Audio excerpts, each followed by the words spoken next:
en las profundidades de la historia peruana se esconde un periodo envuelto en sombras, una época Sí, que, que muchos preferirían olvidar. es verdad. Hoy nos sumergimos en la época del terrorismo, Ajá. 2 décadas que dejaron una profunda cicatriz en el alma del Perú. Efectivamente, entre 1980 y 2000, el Perú vivió una ola de violencia que aún Señor. resuena en sus cimientos. Para este deep dive, Súper. nos basaremos en un artículo de Wikipedia en español Ajá. que arroja luz sobre este complejo y a menudo ignorado capítulo de la historia. Sí, Lo que más me impacta es la escalofriante cifra de muertos y desaparecidos. sí, las estimaciones apuntan a 69 muertos en Vale osas, con tuetos 60 mono tener chote, convirtiendo este conflicto en el más sangriento de la historia peruana.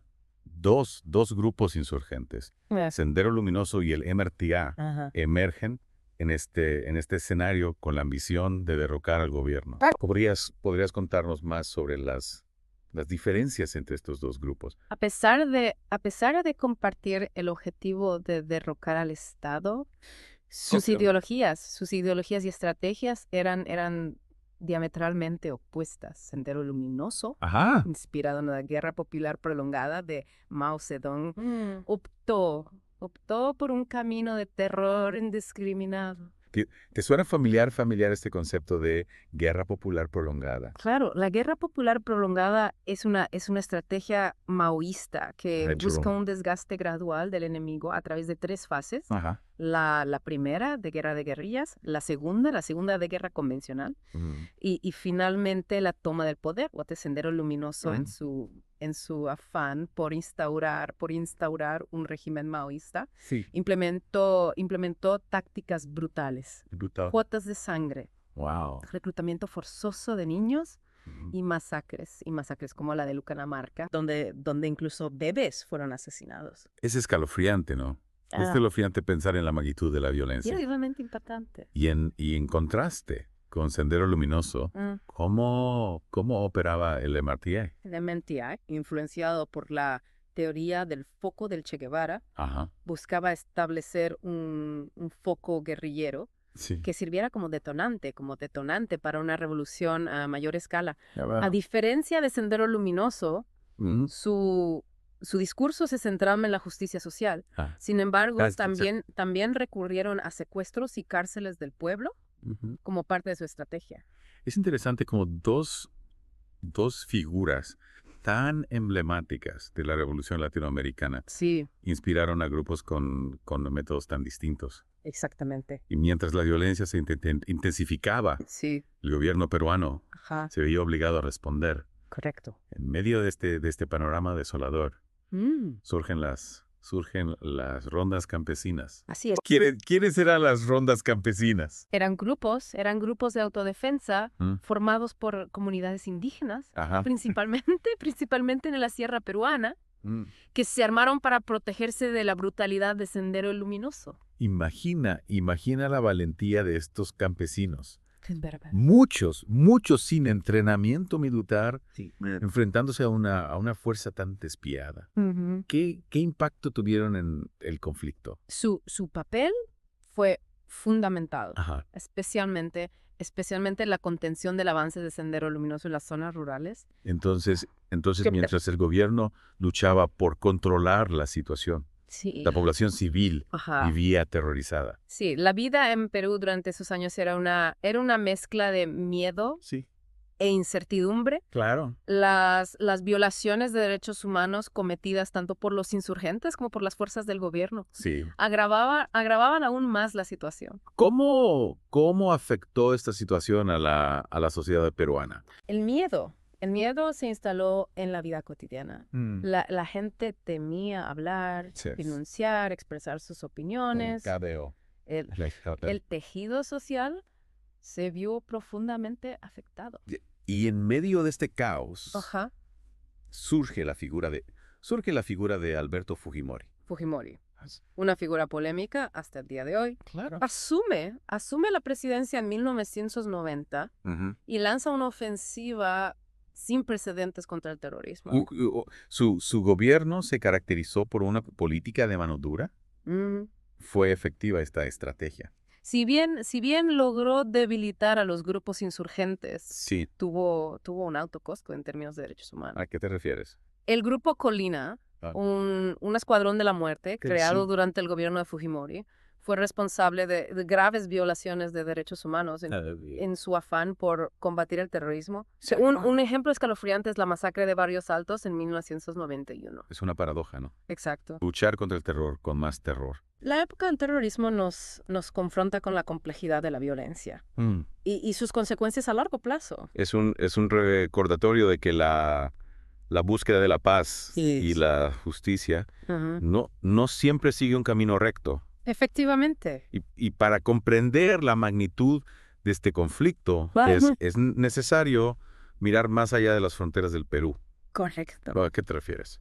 La época del terrorismo no fue un fenómeno aislado. Ya veo. Había una red de conexiones internacionales que involucraba a ambos grupos insurgentes. ¿Qué tipo de conexiones? Cuéntame más sobre eso. Sendero Luminoso. A pesar de su discurso de independencia, tenía vínculos con movimientos maoístas en el extranjero que les brindaban apoyo ideológico y logístico. Ya veo.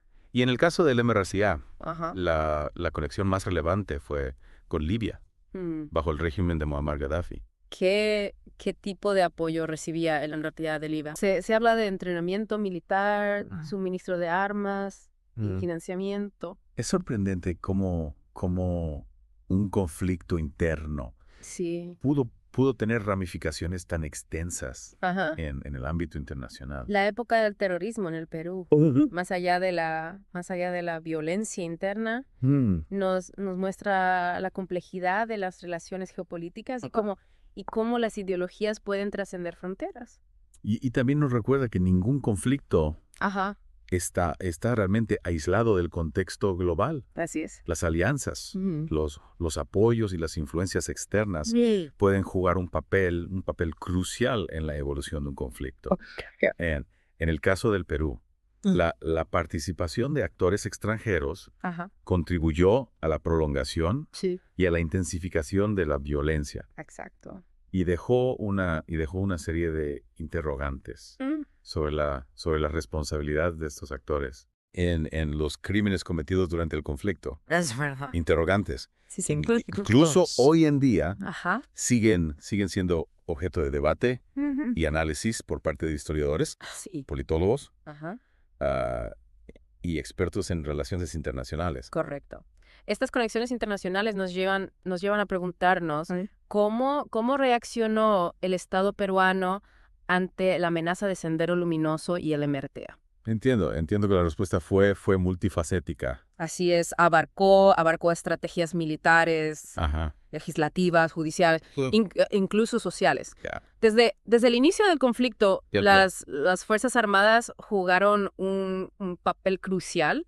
En 1982, durante el segundo gobierno de Fernando Belaúnde Terry, se declaró el estado de emergencia en varias provincias, autorizando la intervención militar en las zonas afectadas por la violencia. ¿Y hizo qué implicó? La suspensión de algunos derechos constitucionales y la concesión de mayores poderes a los militares para combatir la subversión. Pero imagino que esta estrategia tuvo sus consecuencias. Exacto. Si bien la intervención militar era necesaria, no siempre fue efectiva. Claro. Y en algunos casos estuvo marcada por excesos y violaciones de derechos humanos. La masacre de Acomarca en 1985, donde el ejército asesinó a campesinos inocentes, es un ejemplo terrible de esos excesos. ¿Hubo algún cambio en la estrategia militar a lo largo del conflicto? Sí, la respuesta militar fue evolucionando. En los primeros años se priorizó la fuerza bruta y la represión. Con el tiempo se comenzó a dar más más importancia a la inteligencia y a la colaboración con la población civil. ¿Podrías darnos un ejemplo de ese cambio de enfoque? La creación del Grupo Especial de Inteligencia, Sí. NINCA. En 1990 fue un punto de inflexión. Ya veo. Este grupo, liderado por oficiales como Benedicto Jiménez y Marco Miyashiro, se centró en el trabajo de inteligencia para desmantelar la cúpula senderista. ¿Y cuál fue el resultado de esa estrategia? Su éxito culminó con la captura de Abimael Guzmán en 1992. ¡Wow! Un golpe estratégico que debilitó significativamente Sendero Luminoso y marcó el inicio de su declive. Pero como mencionaste antes, la lucha contra el terrorismo no se limitó al ámbito militar. Por supuesto, en el ámbito legislativo se promulgaron leyes para fortalecer el marco legal contra el terrorismo. Se modificó el Código Penal para incluir el delito de terrorismo con penas más severas para quienes cometieran actos de violencia con fines subversivos. ¿Y qué impacto tuvieron esas leyes? Si bien buscaban agilizar los procesos judiciales contra los terroristas, sí, también generaron controversia. Ya, bro. Se crearon tribunales sin rostro y se permitió el juzgamiento de terroristas por la justicia militar, lo cual planteaba serias dudas sobre la transparencia y la protección de los derechos fundamentales. Un dilema, ¿no? Un dilema complejo. Exactamente. La necesidad de seguridad versus la garantía de un juicio. Y en el ámbito judicial se crearon fiscalías especializadas en terrorismo y se reforzaron las unidades policiales encargadas de la lucha contra la subversión. Mencionaste también estrategias sociales. Sí. ¿A qué se refería? Se implementaron programas de desarrollo social en las zonas más afectadas por la violencia, con el objetivo de mejorar las condiciones de vida y reducir la pobreza, factores que habían contribuido al surgimiento de los grupos insurgentes. Es decir, se buscaba atacar las raíces del problema. Exactamente. Y también se promovió la creación de comités de autodefensa, conformados por civiles que se organizaban para proteger sus comunidades de los ataques de Sendero Luminoso y el MRTA. ¿Te refieres a las rondas campesinas? Sí, las rondas campesinas fueron un factor clave en la contención del avance de Sendero Luminoso en las zonas rurales. Su valentía y determinación demostraron que la población civil no estaba dispuesta a someterse al terror de los grupos subversivos. Es admirable, ¿no? Es admirable la resiliencia de la gente. Sin duda. Frente a la adversidad.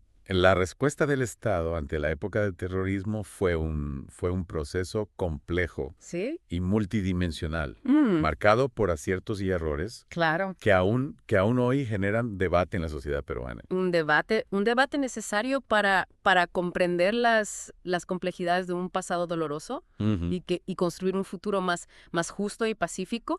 Ahora bien, con la caída de Sendero Luminoso y el MRTA, el Perú se enfrentó a la difícil tarea de la reconstrucción y la reconciliación. ¿Cómo se abordó este desafío? La época del terrorismo dejó profundas heridas en la sociedad peruana. Sí. Heridas que no se curan de la noche a la mañana para sanarlas y construir un futuro de paz. Claro. O sea, se implementaron diversas medidas. ¿Cuáles fueron esas medidas?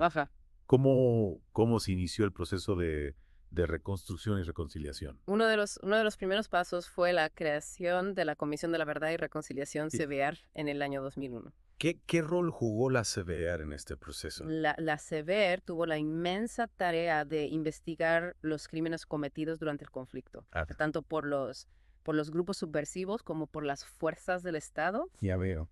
Recopilaron testimonios, analizaron documentos y exhumaron fosas comunes para esclarecer la verdad sobre lo sucedido durante esos años oscuros. Suena como una labor titánica. Sí. ¿Qué impacto tuvo su trabajo? El informe final de la CVR, publicado en 2003, fue un documento histórico que reveló la magnitud de la violencia y las graves violaciones de derechos humanos cometidas por todas las partes involucradas en el conflicto. Claro. Abrió un espacio para el debate y la reflexión sobre el pasado. Eso sí, la CVR no solo investigó, sino que también sentó las bases para la reconciliación. Exactamente. Yeah. El informe de la CVR impulsó la implementación de medidas de reparación para las víctimas del conflicto. En 2005 se creó el Plan Integral de Reparaciones que incluía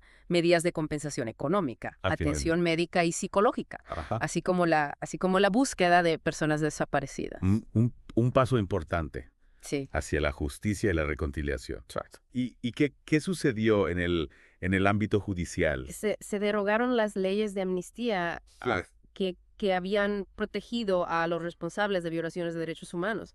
Esto permitió que se llevaran a cabo nuevos juicios contra los perpetradores de crímenes cometidos durante la época del terrorismo. Sin embargo, imagino que el camino hacia la reconciliación no ha sido fácil. Así es. Aún hoy en día hay sectores de la sociedad peruana que niegan o minimizan los crímenes del pasado. Ya veo. Las heridas del conflicto siguen presentes en la memoria colectiva. ¿Qué se puede hacer para superar estas divisiones? Es fundamental que el Perú siga trabajando en la construcción de una memoria histórica que reconozca, honre a las víctimas del conflicto y que promueva el diálogo y la reconciliación entre todos los peruanos.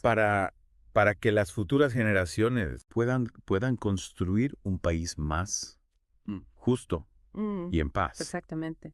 Un país donde la violencia no tenga cabida. Nuestra inmersión profunda en la época del terrorismo nos ha llevado a través de un capítulo oscuro de la historia peruana, un capítulo marcado por la violencia, el dolor y la pérdida, pero también por la resistencia. Es verdad. La resiliencia y la búsqueda de la justicia. Los invitamos a seguir investigando y reflexionando sobre este periodo histórico para que la memoria de las víctimas no se pierda y para que el Perú siga avanzando hacia un futuro mejor. Y no se olviden de darle like y compartir este deep dive con sus amigos. Claro. Para que más personas puedan conocer y reflexionar sobre la época del terrorismo en el Perú.